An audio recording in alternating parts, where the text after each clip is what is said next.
My name is Gerald Patton. I am 63 years old. For 31 years, I ran conduit, pulled wire, and supervised electrical crews on commercial construction sites across the Pacific Northwest. And for the last 11 of those years, I did it as a co-owner of a company called Patton Vance Electrical Contractors. I retired at 61, not because I had to, because my business partner Warren Vance made me an offer I couldn't responsibly decline, and because my knees had started making a sound in the morning that I'd stopped pretending was normal. I signed the buyout papers on a Tuesday in September, drove home, mowed my lawn, and made a pot of chili. That was retirement, as far as I was concerned. You find the next quiet thing to do. I want to tell you about a Christmas dinner, about a man named Derek Holt, and about the 11 weeks that followed one phone call on a rainy December night. My sister Carolyn is 4 years younger than me and has been married to Derek for 9 years. She met him at a charity auction in 2014. He'd bid on a weekend at Cannon Beach, and she'd bid on the same thing, and they'd ended up splitting it, which she still tells as a romantic story, and which I've always privately thought said something about how that marriage was going to run. Carolyn is warm and generous and laughs easily. Derek is a managing partner at Holt Brennan Wealth Management in Portland, and he will tell you that within 45 seconds of meeting him, not because he's showing off, but because he genuinely cannot locate himself in a room without a title attached. He is not a bad man. I want to be clear about that because this story can make him sound like one, and the truth is more ordinary than that. Derek is the kind of man who grew up being told he was exceptional and never quite found a reason to question it.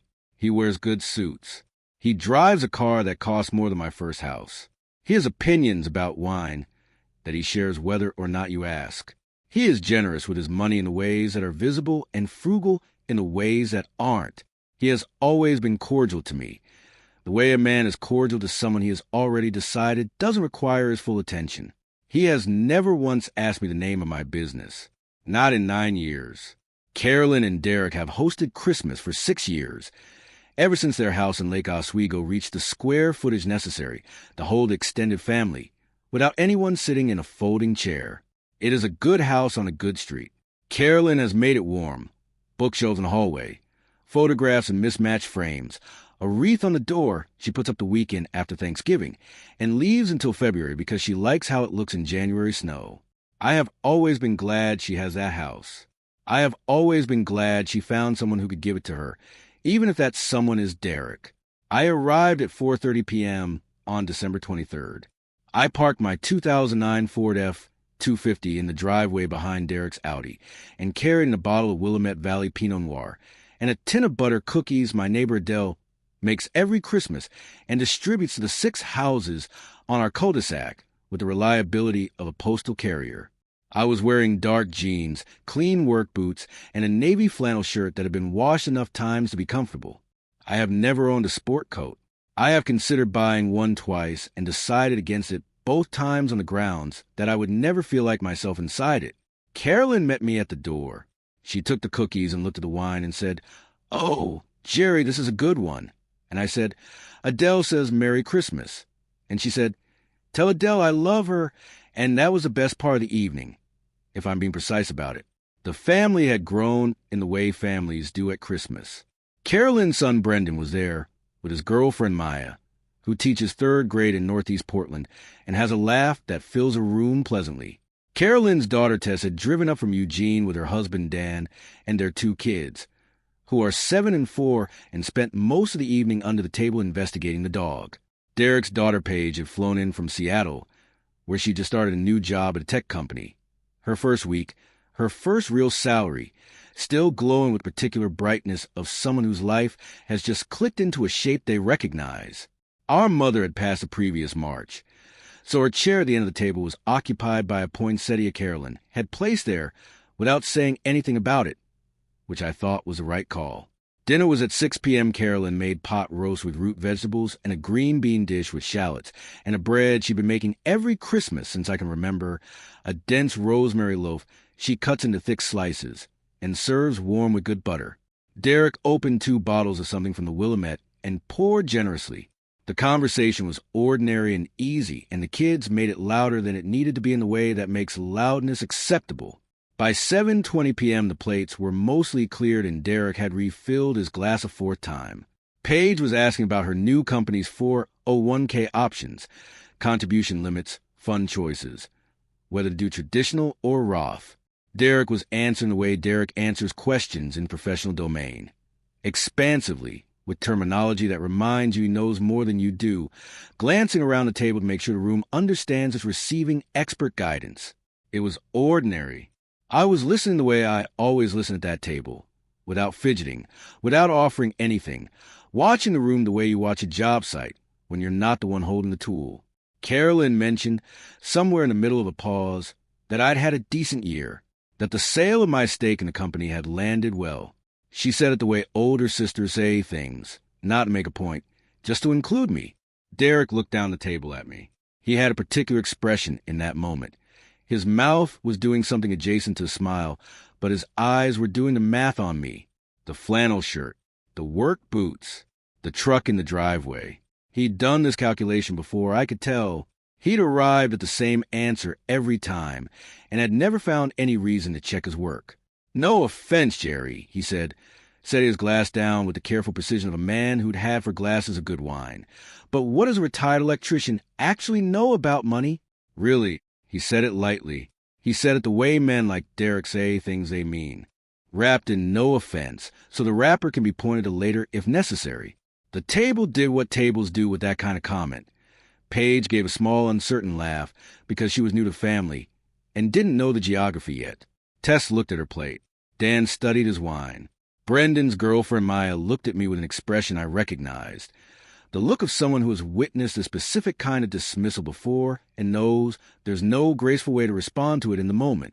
My nephew Marcus, who is 26 and has better instincts than most people twice his age, looked at his glass with particular stillness of a young man deciding not to say something he'd thought of. I smiled. I said, "Probably not much." Derek nodded slowly, the way men nod when they receive confirmation of something they already believed. He turned to Paige and continued with the Roth IRA explanation. I finished my coffee. I carried my plate to the kitchen and scraped it at the sink.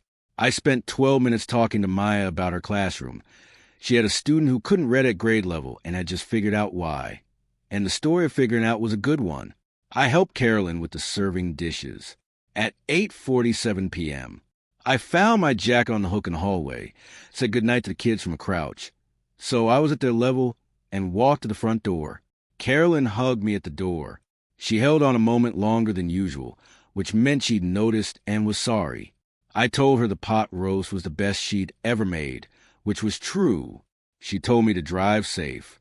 I told her I always do. I walked to my truck. I sat in their driveway for a moment with the engine off and the rain starting against the windshield, not thinking about Derek, not running the comment back through my head, or composing responses I should have given, just sitting with the shape of the evening before I started the drive home. There's a particular kind of quiet that comes after you've been dismissed by someone who didn't think the dismissal cost them anything. It isn't anger. It isn't hurt, exactly not the sharp kind. It's something more like clarity. The moment when you see a situation for exactly what it is and stop applying the generous interpretation to it. Derek had looked at me across that table for 9 years and seen a retired tradesman his wife happened to have as a brother. That was the whole picture as far as he was concerned. He'd never looked for a second layer because men like Derek don't expect a second layer from men like me. I started the engine. I pulled out of the driveway. And somewhere on a Tualatin Valley highway with the rain thickening and the radio off, I thought about Warren Vance. Warren and I built patent vans from nothing, which is to say we built it from 2 men in a truck and a reputation for showing up on time and doing the work correctly, which in commercial electrical contracting is rarer than it sounds. We met in 1991 on a hospital expansion project outside Eugene. I was lead electrician on the interior build-out. Warren was a financial project manager brought in by the developer to stop a cost overrun that had been hemorrhaging money for 4 months. He came in on a Monday morning with a yellow legal pad and a willingness to ask questions that made people uncomfortable, and by Wednesday he'd identified 3 separate line items that were being systematically misreported by a subcontractor who had assumed no one was watching closely enough to notice. I noticed things like that too. We had our first real conversation on a Thursday afternoon sitting on a stack of conwood in the unfinished East Wing, eating sandwiches in the cold, and I told him what I'd seen on the residential side of the project that he hadn't gotten to yet. He listened without interrupting, asked 2 precise follow-up questions, and wrote something on his legal pad. "You should be running your own shop," he said. "I'm working on it," I said. "Work faster," he said. We didn't fully like each other for about 3 more weeks. Then we figured each other out. For 31 years after that, Warren handled the financial architecture of what we built together. The contracts, the capital planning, the client relationships at the ownership level, and I handled the physical architecture. I knew every code requirement in the state of Oregon by memory. I knew which inspectors were thorough and which were not. I knew how to look at a set of electrical drawings and tell you in 40 minutes what the engineer had missed. Warren knew how to look at a balance sheet and tell you the same thing.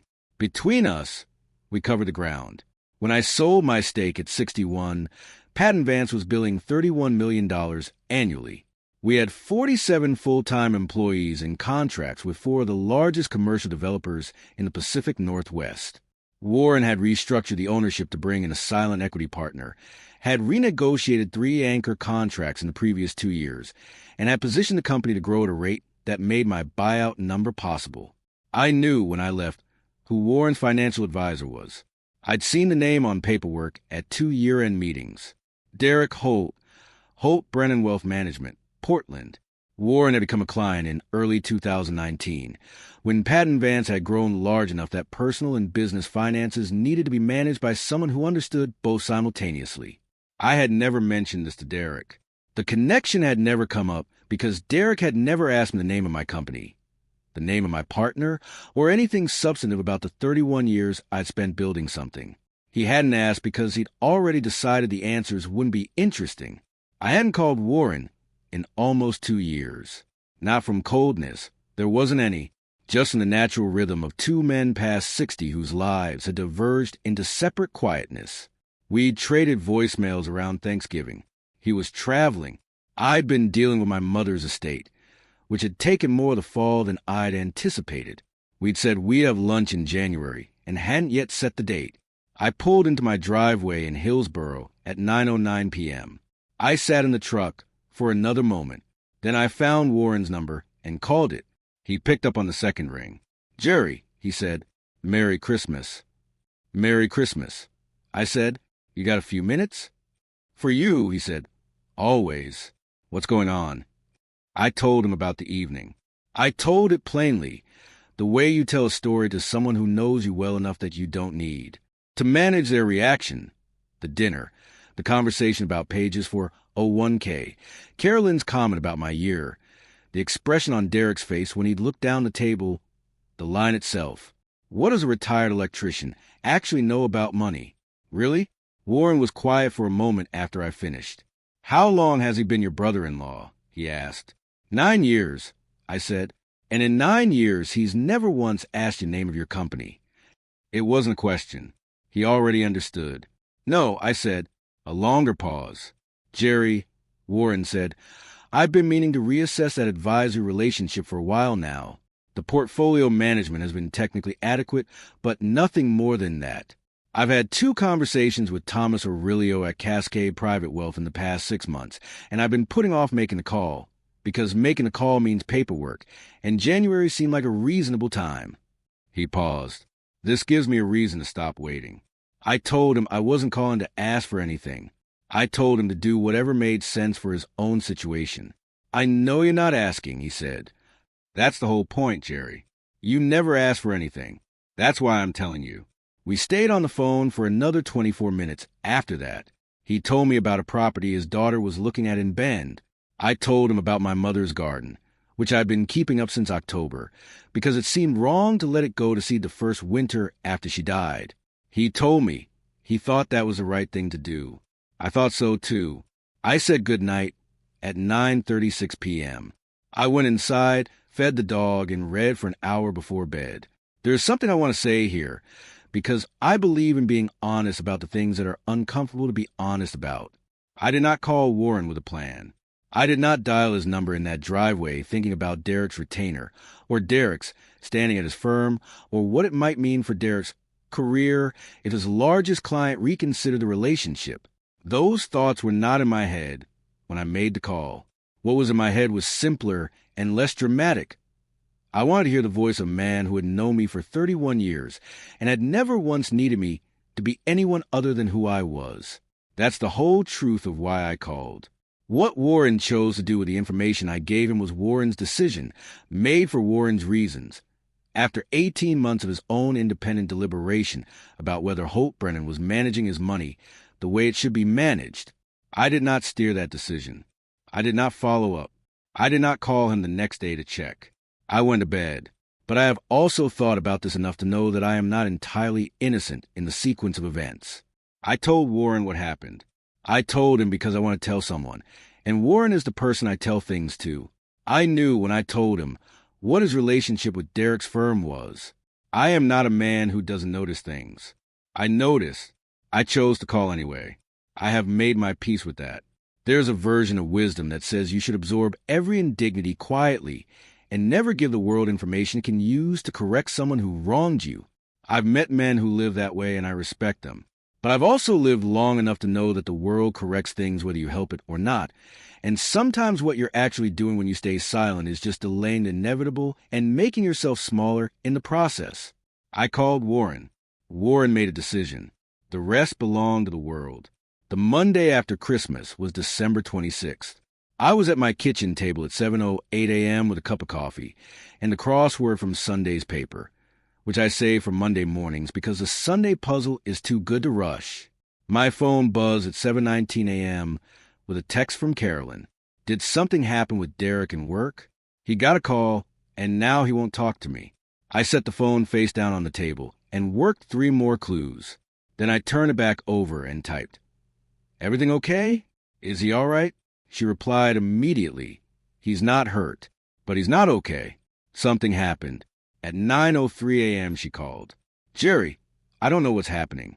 Her voice had the particular quality of someone trying to sound measured and not fully managing it. He came home from the office at 8:30. He never comes home at 8:30. He won't tell me what happened. He's just sitting in the study. Did he say anything at all?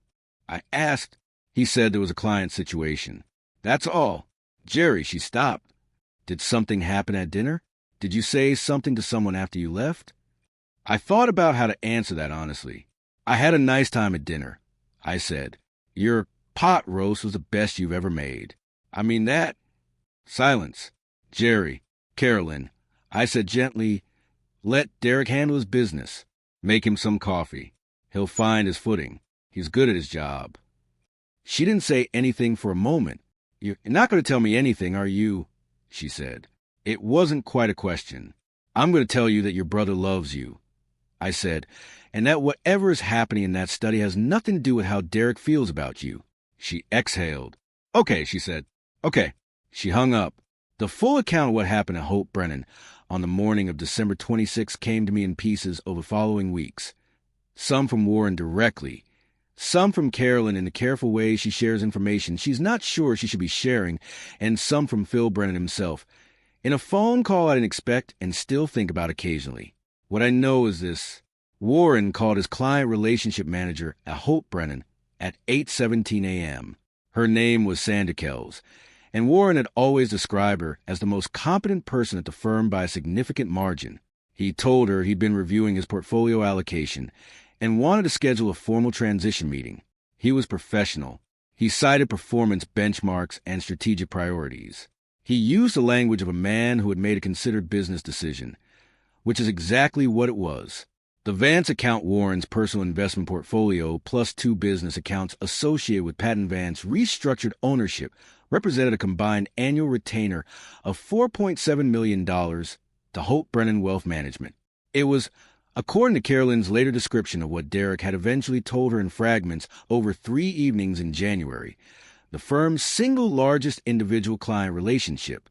It had been on the books since 2019. It had grown consistently every year. Sandra Kells walked the notification upstairs within 11 minutes of receiving it. Derek's senior partner, Phil Brennan, called Derek into his office at 8:49 a.m. Derek, as best as I can piece it together, drove home at 8:27 a.m., meaning he left before Phil Brennan called him in, which suggests a call from Sandra had reached him first through some internal channel, and he'd needed the drive to compose himself before he could sit across from his partner. I don't know what was said in that office. I know Phil Brennan called me at 11:22 a.m. with a Portland area code I didn't recognize, and I know that the call lasted 9 minutes and 40 seconds, and I know exactly what was said in it because I remember it clearly. "Mr. Patton," said a measured baritone, "this is Phil Brennan, managing partner at Hope Brennan Wealth Management. I understand you and Warren Vance have a long-standing professional relationship." "We do," I said. 31 years. A brief pause. He hadn't known the number. "I see. I wanted to reach out personally to ensure that we want to make absolutely certain that any relationship that intersects with our firm is being handled with the degree of respect and care it deserves." He was choosing every word the way you choose your footing on ice. "I appreciate the call," I said. "If there's anything we can do," he said, "to address any concerns, on a personal level or in terms of how any of our advisors have." "Mr. Brennan," I said, "Warren Vance is a grown man who makes his own decisions based on his own assessment of what serves his interests. I'd encourage you to speak with him directly." A pause that lasted about 3 seconds longer than a comfortable pause. "Of course," he said. "Of course. Thank you for your time, Mr. Patton. I hope you had a good Christmas." "I did," I said. "You as well." I hung up. I poured a second cup of coffee and stood at the kitchen window, looking out at the backyard. The bird feeder Eleanor had hung from the oak tree 18 years ago was empty, had been empty since October, and I've been meaning to fill it every day since and not doing it. The way you delay small things that feel large. I went to the garage and found the sunflower seeds and filled it. I stood at the window and watched nothing land in it for a while, because birds don't come immediately. You have to fill it, and then let time pass. Warren formalized the transition in the second week of January. He moved the majority of his portfolio to Cascade Private Wealth in Lake Oswego, managed by a certified financial planner named Thomas Aurelio, whom Warren had been meeting with informally for the better part of a year before making any decision. The process was handled through standard legal channels, a straightforward account transfer coordinated by Warren's estate attorney, Margaret Chu of Chu & Associates in Portland, who had managed Warren's personal estate documents since 2016. The paperwork was complete by January 14th. Warren told me afterward, over the phone on a Sunday evening in late January, that the decision had been 18 months in the making, that Hope Brennan's performance had been technically within the benchmarks Warren had set, but had never exceeded them by any meaningful measure, and that Thomas Aurelio's approach to risk-adjusted return had consistently outpaced what Warren was seeing on his statements. "I was always going to make the call," Warren said. "Christmas dinner moved up my timeline by about a month. I'm sorry if it caused problems for Carolyn," I said. "How is she doing?" "She's steadying," I said. "She's tough." "She's your sister," Warren said. "Of course she's tough." I heard the fuller picture of what happened at Hope Brennan through Carolyn, who told me in pieces over the winter without entirely realizing she was assembling it for me. Derek had not been terminated. I want to be precise about this because precision matters. The firm did not fire him. His base salary remained intact. But the Vance departure had triggered what Carolyn described, using Derek's words, as a portfolio restructuring conversation with Phil Brennan, a review of Derek's book of business, a reassignment of 2 client relationships to other advisors, and a formal written performance agreement with 6-month benchmarks. Derek's title remained managing partner, but the weight that had been behind that title, the weight that a $4.7 million anchor client puts behind a managing partner's standing in a firm, was gone. And in the particular ecosystem of a wealth management firm, where your standing is precisely calibrated to the assets you manage, the difference between managing partner with a Vance account and managing partner without was not a small one. He had been, as far as I could tell from Carolyn's careful, partial accounts, genuinely shaken by it, not broken. Derek is not a man who breaks easily, and I don't say that dismissively. It's one of the things about him I've always respected. but shaken in the way that people are shaken when the ground they assumed was solid turns out to have been standing on someone else's foundation the whole time. In March, Warren asked me to walk a job site with him, a new mixed-use development going up in Hillsboro, retail on the ground floor, apartment above, the kind of project that had been the core of Pat and Vance's work for 15 years. Warren had taken a minor equity stake at the developer's invitation and wanted an experienced eye on the subcontractor work before the rough-in inspection. We spent 2 hours on a Tuesday morning in hard hats and work boots, moving through unfinished floors with flashlights and my old code reference book, which I still carry in the truck out of habit. I found 2 conduit runs that were going to create problems at the panel and a junction box placement in the third-floor utility corridor that didn't meet current clearance requirements. The site electrician, to his credit, took the notes without argument and thanked me. Warren bought lunch afterward. We ate in the cab of my truck in the parking lot of the sandwich place off Cornell Road because it was 40 degrees and raining and the truck was warm. "I owe you an apology," Warren said, about halfway through a sandwich. I looked at him. "I've been meaning to move that money for a year and a half," he said. I let it sit because making changes takes energy and the status quo was adequate. I told myself adequate was fine. It wasn't fine. He looked out at the parking lot. "And in the meantime, the man managing my money was sitting at your sister's Christmas table making jokes about retired electricians." "You didn't know that," I said. "I should have asked," he said. "I knew you had a sister. I never thought to ask who she'd married." I thought about that. He never asked me either. I said, 9 years, and he never asked what company I ran.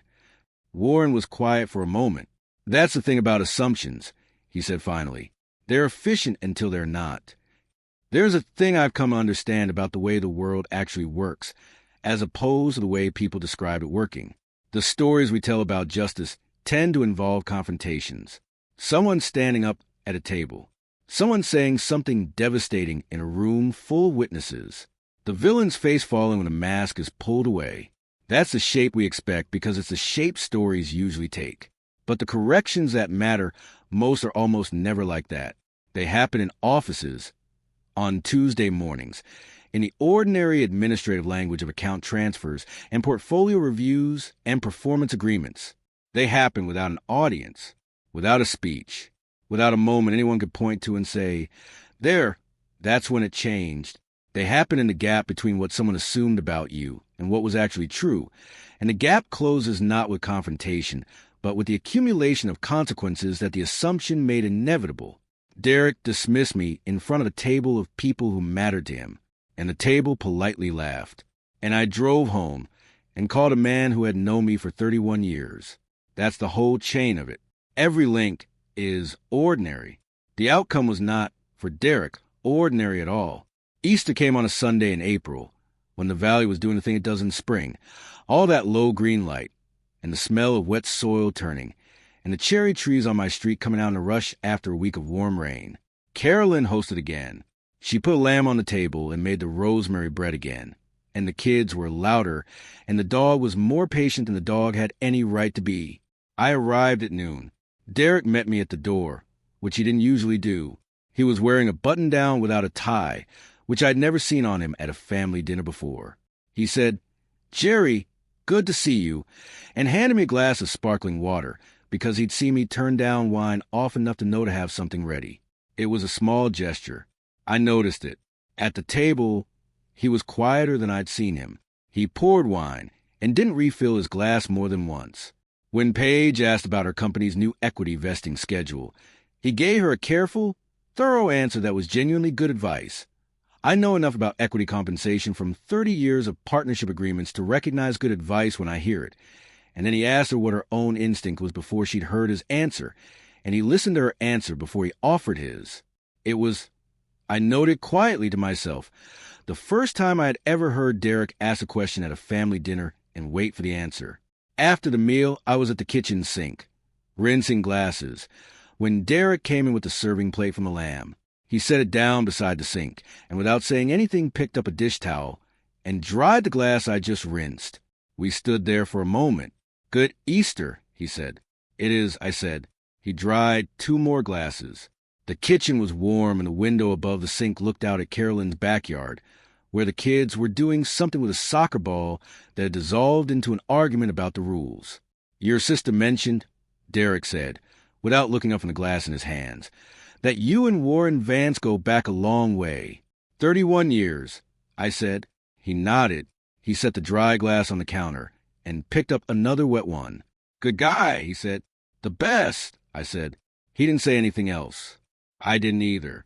We finished the dishes in the ordinary silence of two people who have arrived at a quieter place than where they started, without either of them having to name the distance traveled. I drove home from Easter at 6:44 p.m. with the windows down 2 inches, because the evening air had the particular quality that April evenings in the Willamette Valley get. Cool and green-smelling, and full of something that feels like the year beginning to mean something. I stopped at the farm stand on the Tualatin Valley Highway and bought a flat of strawberries I didn't strictly need and put them on the passenger seat, and drove the rest of the way with one window open and the radio on low.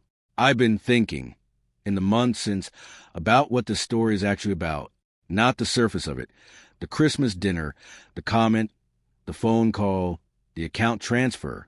The surface is easy to describe and easy to misread. You could read the surface and conclude this is a story about man getting what he deserved, and there's truth in that reading. But I don't think it's the whole truth.